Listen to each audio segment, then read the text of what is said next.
21절 말씀을 통해서 너희는 하나님과 화목하라 라는 제목으로 함께 말씀을 나누겠습니다. 고린도 후서 5장 11절에서 21절입니다. 오늘 너희는 하나님과 화목하라 라는 제목으로 함께 말씀을 나누겠습니다. 제가 11절부터 말씀을 봉독해 드리겠습니다. 우리는 주의 두려우심을 알므로 사람들을 권면하거니와 우리가 하나님 앞에 알리어졌으니 또 너희의 양심에도 알리어지기를 바라노라. 우리가 다시 너희에게 자천하는 것이 아니요 오직 우리로 말미암아 자랑할 기회를 너희에게 주어 마음으로 하지 않고 외모로 자랑하는 자들에게 대답하게 하려 하는 것이라. 우리가 만일 미쳤어도 하나님을 위한 것이요 정신이 온전하여도 너희를 위한 것이니 그리스도의 사랑이 우리를 강권하시는도다. 우리가 생각하건대 한 사람이 모든 사람을 대신하여 죽었은즉 모든 사람이 죽은 것이라. 그가 모든 사람을 대신하여 죽으심은 살아있는 자들로 하여금 다시는 그들 자신을 위하여 살지 않고 오직 그들을 대신하여 죽었다가 다시 살아나신 이를 위하여 살게 하려 함이라. 그러므로 우리가 이제부터는 어떤 사람도 육신을 따라 알지 아니하노라. 비록 우리가 그리스도도 육신을 따라 알았으나 이제부터는 그같이 알지 아니하노라. 그런즉 누구든지 그리스도 안에 있으면 새로운 피조물이라. 이전 것은 지나갔으니 보라 새 것이 되었도다. 모든 것이 하나님께로서 났으며 그가 그리스도로 말미암아 우리를 자기와 화목하게 하시고 또 우리에게 화목하게 하는 직분을 주셨으니 곧 하나님께서 그리스도 안에 계시사 세상을 자기와 화목하게 하시며 그들의 죄를 그들에게 돌리지 아니하시고 화목하게 하는 말씀을 우리에게 부탁하셨느니라.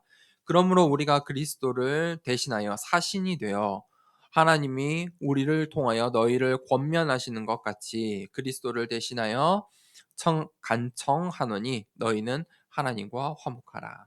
하나님이 죄를 알지 못하신 이를 우리를 대신하여 죄로 삼으신 것은 우리로 하여금 그 안에서 하나님의 의가 되게 하려 하심이라.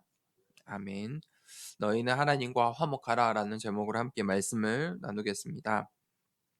사람들이 어, 많은 사람들이 스스로 만든 집 안에서 살아갑니다. 자신이 만든 집에서 살아갑니다. 그 집이 무엇이냐면 나라는 것입니다. 나의 것. 사람들이 그것을 조금 포장해서 우리의 것으로 포장합니다. 그렇게 스스로 만든 집에서 살아갑니다. 결국 그 집은 실패하게 되어 있습니다. 그 집 안에서 갇혀 사는 것입니다. 자신이 만든 그 집 속에 살아갑니다.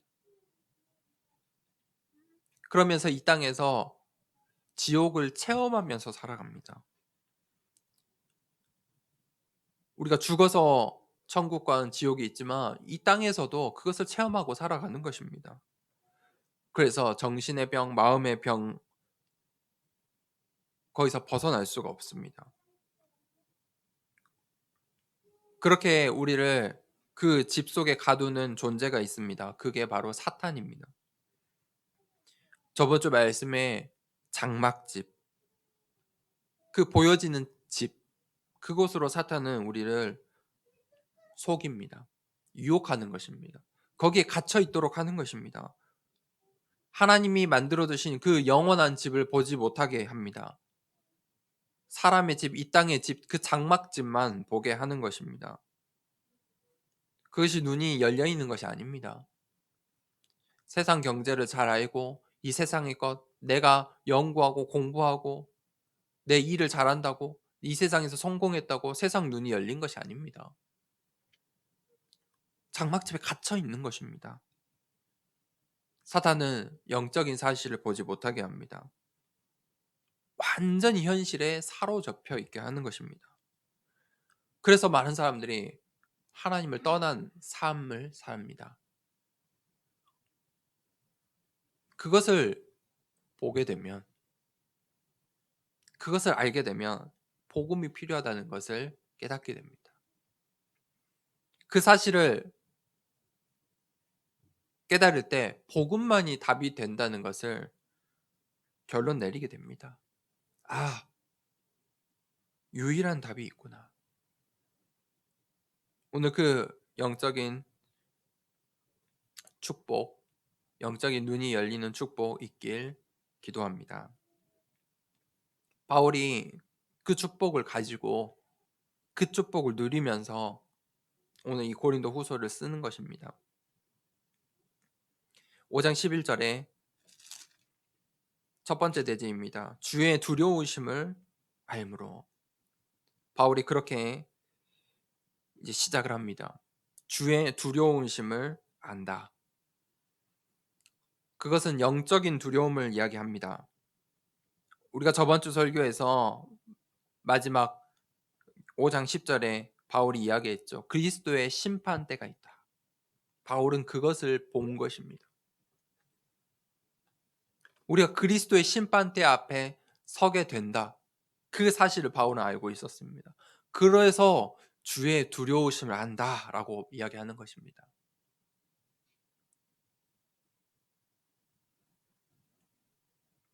주님 앞에서 내가 숨길 것이 없다. 주님 앞에 내가 숨길 수 없다.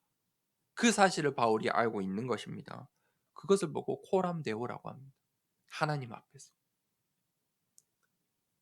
그게 바울의 신앙의 내용입니다. 그것을 바울이 체험했습니다.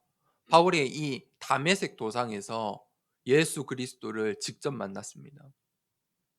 자신은 예수 그리스도를 믿는 자들을 핍박하던 자였습니다. 나는 유대인이고 너희들은 이방인이야. 그 사상의 선두에 있었던 지도자로 있었던 사람입니다. 그런데 그 예수 그리스도께서 바울에게 직접 나타나신 것입니다. 바울이 자신의 연약함을 보았습니다. 바울이 수많은 영적인 체험을 하는 것입니다. 그래서 안다는 것입니다.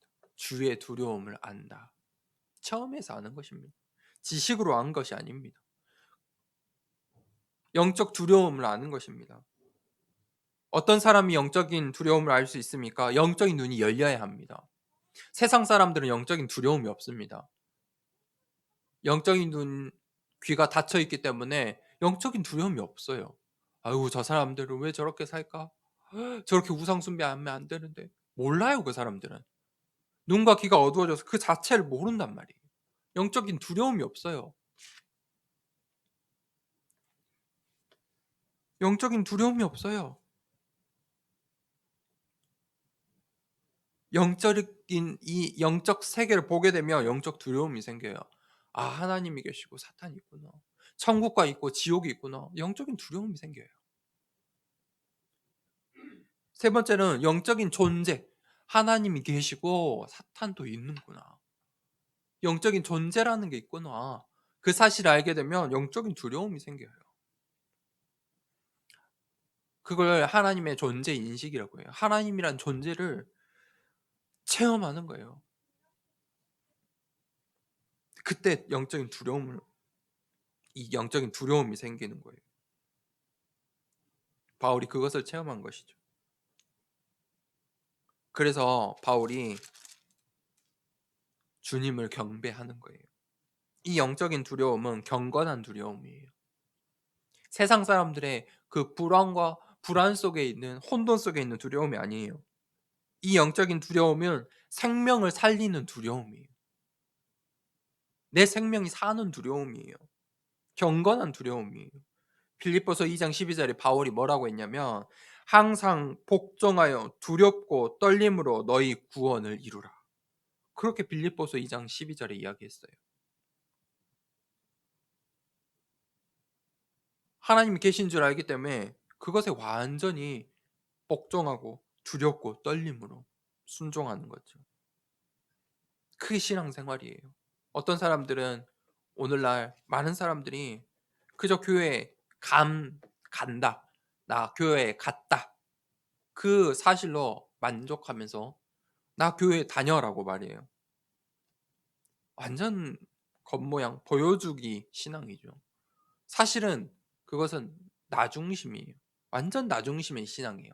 나를 위해서 신앙생활하는 거예요. 나를 위해서.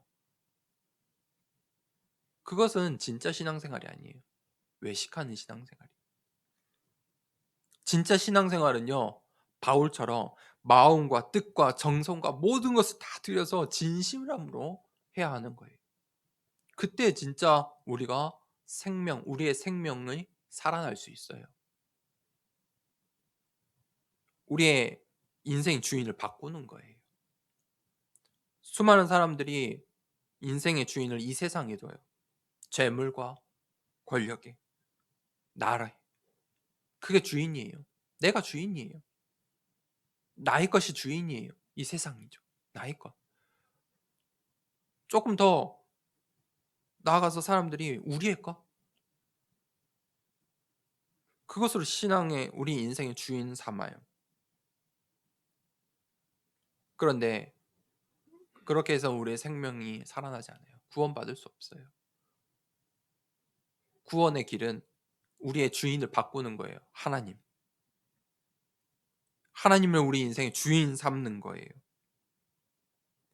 우리의 모든 일에 하나님의 뜻을 구하고 모든 일에 하나님의 그 마음을 찾고 하나님의 계획을 찾고 하나님께 순종하는 거예요.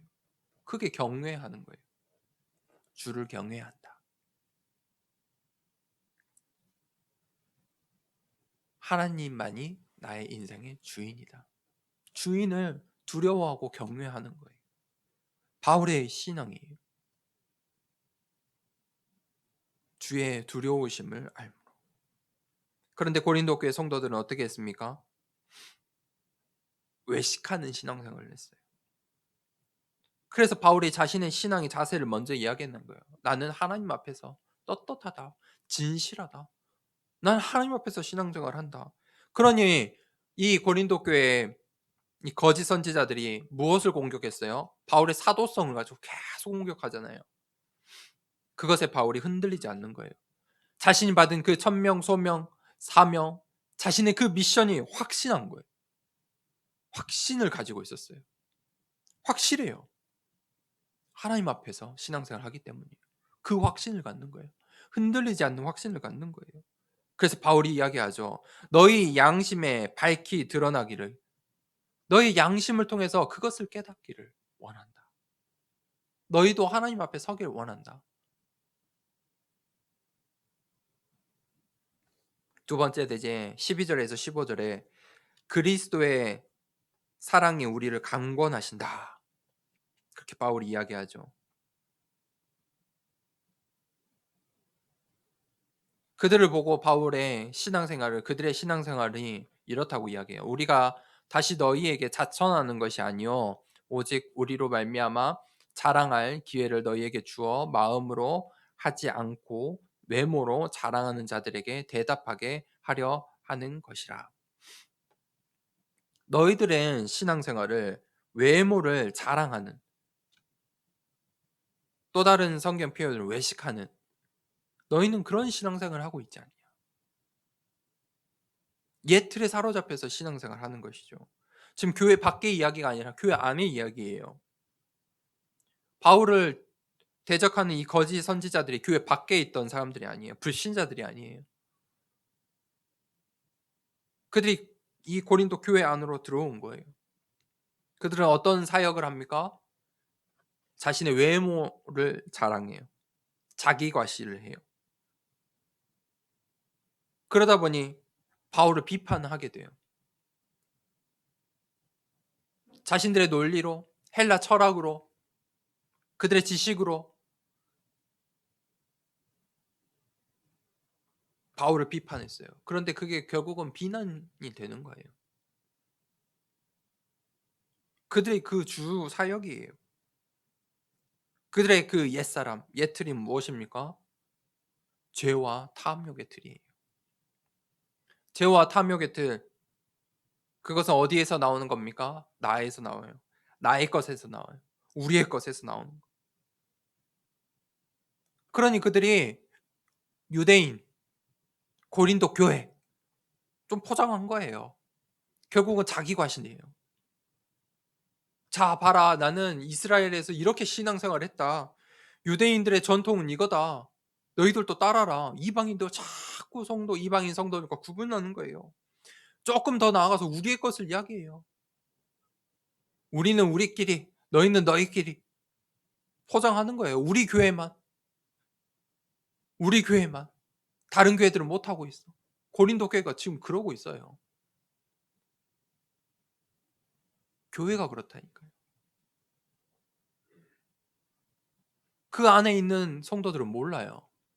자신들이 어떤 실수를, 어떤 죄를 짓고 있는지 몰라요. 고린도 교회 성도들이 완전 혼돈 속에 빠져 있는 거예요. 자신들이 어떤 실수를 하고 있는지 몰라요. 하나님이 하시는 일은 이 237 나라를 살린 이 중요한 전도와 선교의 흐름 속에 있는데, 바울을 통해서 3차 전도 여행을 통해서 지금 전도의 문 로마로 향하는 참 이 언약의 전도와의 선교의 흐름 속에 흐름은 흘러가고 있는데, 자기들은 유대인, 우리끼리, 고린도 교회, 지금 거기에 사로잡혀 있는 거예요. 그 안에 있는 성도들이 지금 완전히 혼동성에 빠져 있는 거예요. 그들이 도리어 죄가 될 만큼 그들이 죄를 짓고 있는데 그것을 신앙생활이라 착각하는 거예요. 그 무서워요. 나의 것, 우리의 것. 나를 위한 인생, 우리를 위한 인생, 우리 교회를 위한 인생. 무서운 거예요. 잘못된 거예요. 그 결국은 욕심 때문에 그래요. 자기를 자랑하려. 성경은 그것을 외식한다고 해요. 결국은 욕심으로 시작해서 자기 자랑이 되고, 그것은 결국 비교 의식이 돼요. 남하고 비교하게 되어 있어요. 무섭죠. 그 교회 안에 이런 인간 중심적인 사역이 만연했다는 거예요.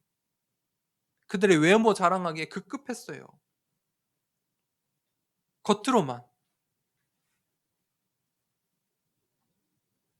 겉 보여주는 그런 신앙생활 사역에 급급했다는 거예요. 그러니 그들의 성도들의, 이방인 성도들을, 연약한 성도들의 마음을 헤아리지 못하죠. 그러니 고린도 교회에 수많은 문제들이 나오는 거예요. 그런 시장의 음식의 문제들 같은 그런, 어떻게 보면 사소한 문제들, 그런 것들조차 교회의 문제가 되는 거예요. 왜 그래요? 연약한 성도들의 마음을 공감하지 못하니까. 공감을 못 해요. 불신자들을 이해하지 못해요. 이해하려고조차 하지 않았겠죠. 완전히 큰 지금 신앙의 차이가 있는 거예요. 외식하는 자, 외모를 자랑하는 자. 그 사람들은 절대 다른 사람을 공감할 수가 없어요. 마음에 진심이 없어요. 진실이 없어요. 그래서 우리가 느낄 때 그 외식하는 사람들을 만나면, 외모 자랑하는 사람들을 만나면 우리가 이런 느낌이 들어요. 가증스럽다. 이렇게 표현해요. 진실이 아니고 말로만 하는 거죠. 가증스럽다. 그 예틀이에요. 사람들이 외모를 자랑하는 자들, 그런 예틀 속에 갇혀 있는 거예요. 자신이 만든 집 속에 갇혀 있는 거예요. 하나님께서 그때 새 틀을 주세요. 그 예틀 속에 있으면 죄와 저주와 사망의 틀 속에 결국 영원한 죽음 속에 들어갈 수밖에 없어요. 거기서 하나님께서 새 틀을 주셨어요. 그것을 해결할 예수 그리스도. 그 예수 그리스도의 죽으심으로 말미암아 우리가 그 스스로 만든 그 집에서, 옛 틀에서 빠져나올 수 있게 되는 거예요. 해방되는 거예요. 그 애굽에서 400년 노예 생활을 할 수밖에 없는, 자자손손 대대로 노예 생활을 할 수밖에 없는데 거기서 출애굽한 거예요. 갈라디아서 2장 20절에 바울이 그래서 이렇게 고백해요. 내가 그리스도와 함께 십자가에 못 박혔나니 그런즉 이제는 내가 사는 것이 아니요 오직 내 안에 그리스도께서 사시는 것이라. 이제 내가 육체 가운데 사는 것은 나를 사랑하사 나를 위하여 자기 자신을 버리신 하나님의 아들을 믿는 믿음 안에서 사는 것이라.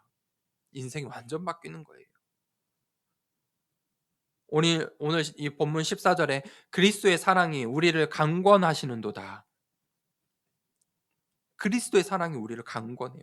강권하다는 말은 통제한다는 거예요. 완전히 통제하는 거예요.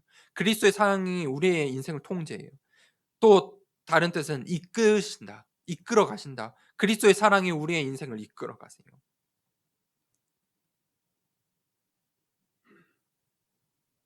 예수 그리스도의 사랑이 무엇이냐? 우리의 죄와 저주의 사망의 문제를 대신해서 죽으신 거예요. 예수님께서 우리의 죄의 문제를 대신해서 죽으심으로 우리가 하나님 앞에서 설 기회를 얻어요. 그런데 사람들은 그 예수 그리스도의 희생을 배신해요. 교회 안에서 외모 자랑을 하고 육신을 자랑하는 거예요. 그건 그리스도를 배신하는 거예요. 그리스도께서는 우리를 위해서 대신에 희생하여 희생 제물이 되어 주셨는데 교회 안에서 외식하고 있는 것이죠. 바울이 그렇게 고백해요. 사람들이 나를 보고 미쳤다고 할 만큼 나는 예수 그리스도 안에 그리스도의 강권적인 사랑 안에 있다.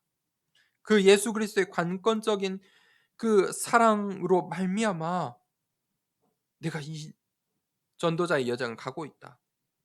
바울은 여기에 완전히 결론을 내린 거예요. 바울은 진심으로 복음으로 결론을 내렸어요. 바울은 그 세트를 가지고 있었어요.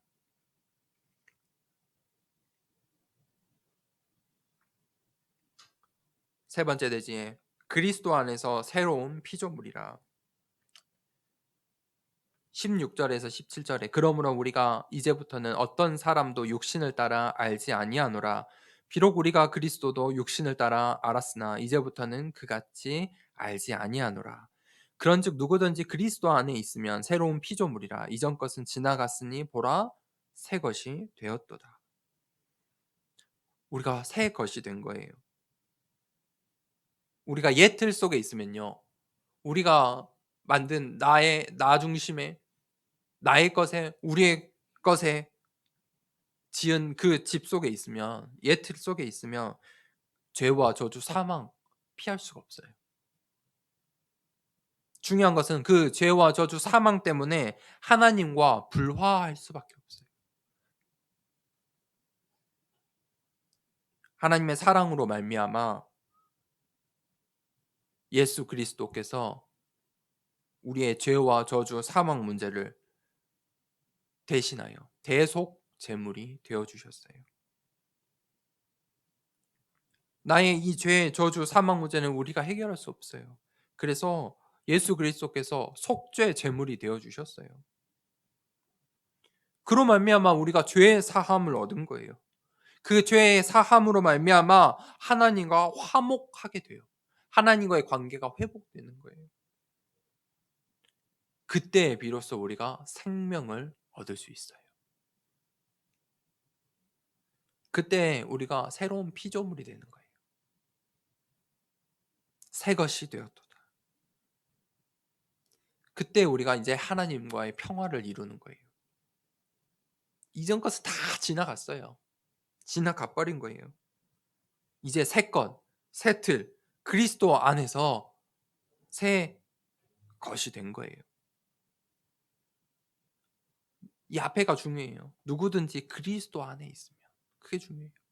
그리스도 안에 있을 때 새 것이 되는 거예요. 그리스도 안에 있을 때 하나님께서 지으신 그 영원한 집 속에 집 가운데 그것을 갈망하고 바라며 그 축복을 누릴 수 있는 거예요. 하나님과 화평할 수 있는 거예요. 하나님과 화목할 수 있는 거예요. 새로운 삶을 사는 거예요. 새로운 기회를 얻는 거예요. 그것이 바로 천명, 소명, 사명이에요. 하나님께서 주신 가장 큰 영적인 축복이에요. 새로운 삶을 얻고 새로운 삶의 기회를 얻는 것이에요. 18절에서 21절에 모든 것이 하나님께로서 났으니 그가 그리스도로 말미암아 우리를 자기와 화목하게 하시고 또 우리에게 화목하게 하는 직분을 주셨으니 하나님께서 화목하게 하는 직분을 주셨어요. 우리가 전도를 하죠. 복음을 선포해요. 그런데 사람들이 실수하는 게 있어요. 내가 먼저 복음을 알았다고 이 복음을 전달하는데 그 복음을 전달하는 그 자세가 율법적이고 불신자들을 판단하고 정죄하는 마음으로 해요. 아, 나는 너한테 복음만 전하면 돼. 이러는 거예요. 아, 너 우리 교회 안 나올 거잖아. 그러니까 나는 그냥 복음만 딱 전할게.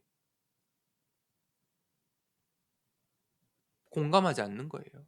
그 사람이 어떤 어려움 속에 있는지, 그 사람이 어떤 문제 속에, 어떤 불신자 상태 속에 살아가고 있는지 그거 관심 없어요. 그냥 복음만 딱 전하면 돼.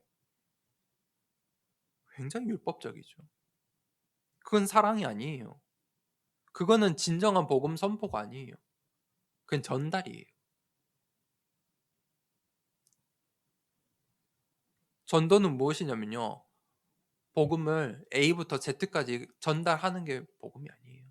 내가 어수선하게 한마디를 하더라도, 한 문장을 말하더라도 생명을 살 수 있어요. 복음은요, 말하지 않아도 때로는 복음의 중요한 이 길로 인도할 수 있어요. 전도가 무엇입니까? 하나님과 화목을 회복하게 하는 거예요. 불신자들이 하나님과의 불화 상태에 있는데 하나님과의 화목하는 그 화목을 회복하게 하는 거예요. 생명을 살리는 거예요. 전도는 그냥 단순히 너가 죄인이야라를 알려주는 게 아니에요. 생명을 살리는 거예요. 이해가 되세요? 생명을 살리는 거예요. 너가 죄인이야 그걸 알려주는 그거는 일부예요, 일부. 생명을 살리는 거예요. 그래서 오늘 바울이 그걸 이야기하고 있어요. 화목하게 하는 직분을 주셨다. 그런데 그것을 바울은 직분이라고 이야기해요. 직분은 무엇이죠? 맡긴 거예요.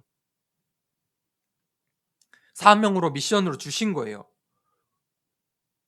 그래서 먼저 부르신 거예요. 먼저 장로로, 권사로, 중직자로, 렘넌트로, 교사로 하나님께서 먼저 부르신 거예요. 맡기신 거예요. 맡긴 자에게 하나님께서 말씀을 주세요. 그게 무엇이냐면 화목을 체험하는 거예요. 먼저 체험케 하신 거예요. 하나님과의 화목을 체험케 하는 거예요. 그래서 우리가 20절에 그리스도를 대신하여 사신이 되었다. 그리스도의 대사가 되었다. 엄청나죠. 대통령의 말을 전달하는 사람이 얼마나 큰 권위가 있어요. 그렇죠? 대통령의 모든 권한을 가지고 있어요. 전달하는 자이지만 그 능력과 권세는 동일한 거예요. 그리스도의 대사다.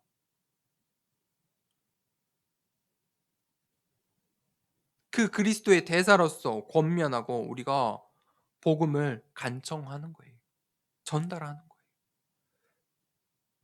우리가 그러면 전달해야 될 메시지가 무엇입니까? 그 복음의 내용이 무엇입니까? 너희는 하나님과 화목하라. 20절 후반절에 너희는 하나님과 화목하라. 그게 진짜 전도예요. 너희는 하나님과 화목하라. 너의 인생이 하나님과 화목하길 바래. 너의 인생이 천국 가는 인생이길 바래. 그게 진짜 전도예요. 너가 죄인이야. 너 복음 이거 받을까 말 거야. 우리 교회 올 거야 말 거야? 그게 아니에요. 너희는 하나님과 화목하라. 그 속에 하나님의 뜻과 계획이 있어요. 그 21절이에요. 하나님이 죄를 알지도 못하시는 일을 우리를 대신하여 죄로 삼으신 것은 우리로 하여금 그 안에서 하나님의 의가 되게 하려 하십니다. 직분자로 삼으시고 하나님의 의, 하나님의 뜻과 계획, 그 하나님의 절대 계획 속에 나를 먼저 부르시고 직분, 이 직분을 화목해 하는 직분을 주신 거예요. 무슨 말이에요? 내가 전도자로서 하나님과 불화 관계에 있는 자들을 화목해 하는, 그것을 그리스도의 대사, 그 직분을 받았다는 거예요. 얼마나 복된 직분입니까?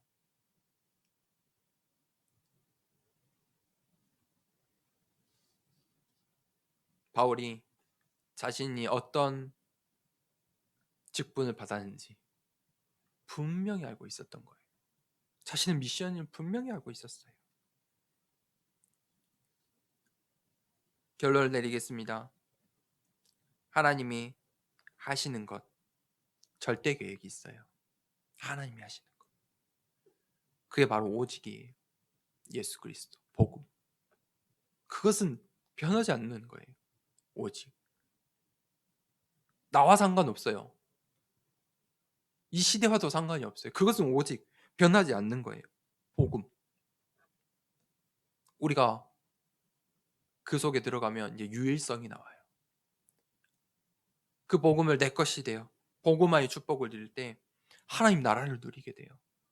이 세상 사람들이 모르는 유일성의 축복을 받게 돼요. 보좌화, 하늘 보좌를 이 땅에서 누리는 거예요. 그때 서밋화의 축복을 받아요. 그게 재창조예요.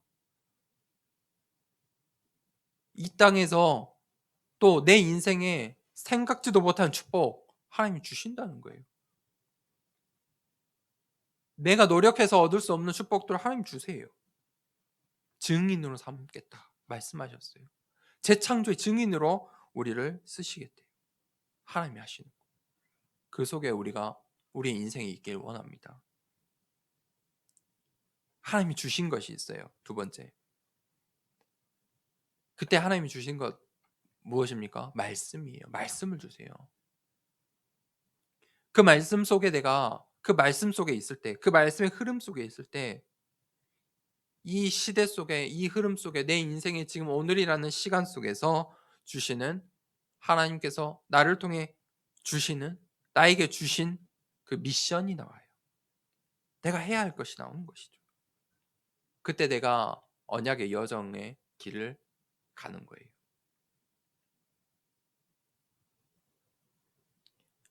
그러면 우리가 이제 미리 준비할 게 있어요. 미리 준비한다는 것은 방향을 맞추는 거예요. 하나님과의 방향을 맞추는 거예요. 미리 준비할 거. 그게 무엇입니까? 237이에요. 세 단어를 기억하세요. 237. 바울이 그걸 담고 있었어요. 고린도 교회 성도들은, 고린도는 자신들의 고린도 지역, 고린도 교회 그것만 보고 있었어요. 유대인.